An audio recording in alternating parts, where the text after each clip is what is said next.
Dan Gilroy's Nightcrawler is regarded as a modern classic for a variety of reasons. Jake Gyllenhaal delivers a flawless performance as Louis Bloom. Don't answer me by telling me a problem. I have enough of those already. Bring me a solution, and then we can make a decision together. The musical score is phenomenal in making the audience sympathize with the film's sociopathic anti-hero.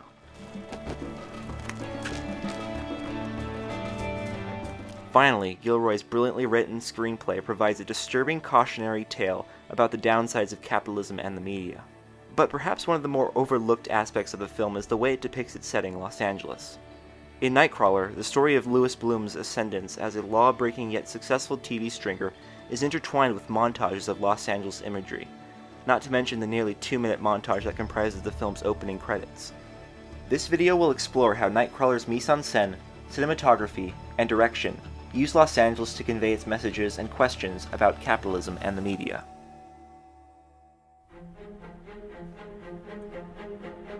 Nightcrawler's Los Angeles is a scenic blend of the natural and the unnatural. In almost all of the film's locations, urban features either collide with trees, hillsides, or oceans. Gilroy also challenges traditional representations of Los Angeles in film. There are rarely any freeways in Nightcrawler. When freeways are shown, they are mere background elements, and the traffic is either out of focus or hidden entirely. Additionally, Nightcrawler stays out of downtown, where nature is almost non-existent, where the sky-rise towers block out the hills and sky, and any green is overwhelmed by the gray of cement. Los Angeles' resemblance of a wild landscape serves as a visual metaphor for capitalism, a theme that is heavily explored in the film. As Gilroy says, the symbol that Jake came up with for the character is a coyote. Because the idea is that he's a nocturnal predator who comes down out of the hills at night to feed. Yes. And there's a lot of thematic stuff that gave us a lot of mileage with that concept. But if he's the coyote that comes out of the hills at night to feed, then LA is sort of the beautiful landscape. It's almost like like an animal documentary. Nightcrawler is a cautionary tale of capitalism's trajectory towards being a system that operates off the laws of the jungle. The film's resemblance to an animal documentary is reinforced, in part, by the film's semi-natural aesthetic, conveying a sense of lawlessness that embodies loose hyper-capitalist philosophy. But the film also has other documentary qualities that underline the film's role as a cautionary tale about capitalism and the media. Live from the CBS Broadcast Center in Los Angeles. Nightcrawler manipulates cinematic aspects such as angle and focal length to give its story a sense of immersion, which conveys to the viewer that the events in the film can happen, and, in a more thematic sense, are happening in the real world. In Nightcrawler, Los Angeles imagery is tied to the ground. Hollywood often depicts Los Angeles through helicopter shots that sweep the city from above. They perhaps look breathtaking, but they are alienating to someone who sees the real Los Angeles from the ground.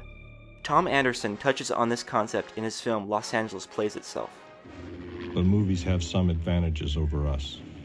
They can fly through the air. We must travel by land. They exist in space. We live and die in time. Nightcrawler breaks these traditions by refusing to use helicopter shots. The only shots of the city from above are positioned on top of hillsides, presenting a view that can be found on many of Los Angeles' public hiking trails. By keeping the camera on the ground, we the audience feel like observers of reality, rather than mere consumers of a Hollywood entertainment piece. Nightcrawler also captures Los Angeles in a realistic way by viewing the city through a wide-angle lens. This allows the shots to have a documentary-like deep focus that captures the details of the city. This gives the audience the freedom to look around, immersing them into the world and almost making them forget that this world is, to an extent, fictional. But in addition to persuading the viewer to recognize the film's realism, these shots also have a thematic purpose. In contrast to Nightcrawler's wide-angle portrayal of the city itself, the film uses shallow focus when depicting the media's coverage of the city. Whenever a screen is shown in the film, either from loose camera or from a news station monitor, the screens within the film take up a large portion of the frame, and the surrounding space is out of focus. As put by film journalist Kirk Boyle, in opposition to the wide-angle panoramic shots of Los Angeles, the cameras within the film blur out the context and create an ideologically myopic vision of the city. The two competing visual languages draw a line between fact and fantasy. It is as if middlebrow films must be journalistic to compensate for the news media's devolution into generic conventions of Hollywood motion pictures. Nightcrawler wants us to be immersed in the film, but at the same time, it wants to warn us that journalism and filmmaking are becoming indistinguishable. The film's cinematography draws attention to one of its central themes, that the privatization of news stations can and does lead to the dominance of news that is sensational rather than informative. From a story perspective, Los Angeles plays a major role in Nightcrawler. The reason Lou is able to profit off of the footage he captures is because the city has a demand for it. In a sense, the city becomes a character in the story that influences the actions of Lou and Nina. We find our viewers are more interested in urban crime, creeping into the suburbs.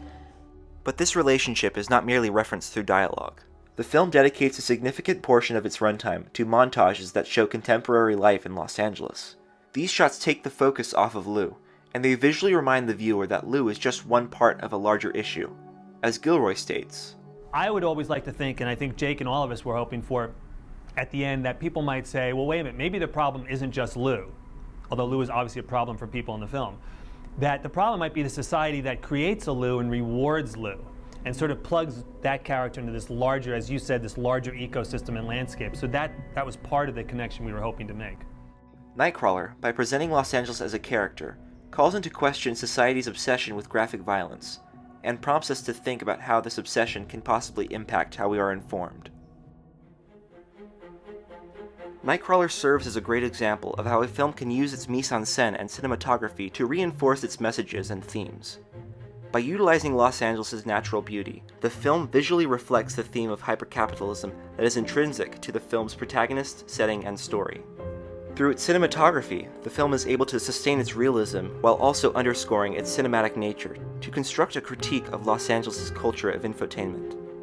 Finally, the film's characterization of Los Angeles encourages its audience to recognize the role of society in perpetuating the conflict of the story.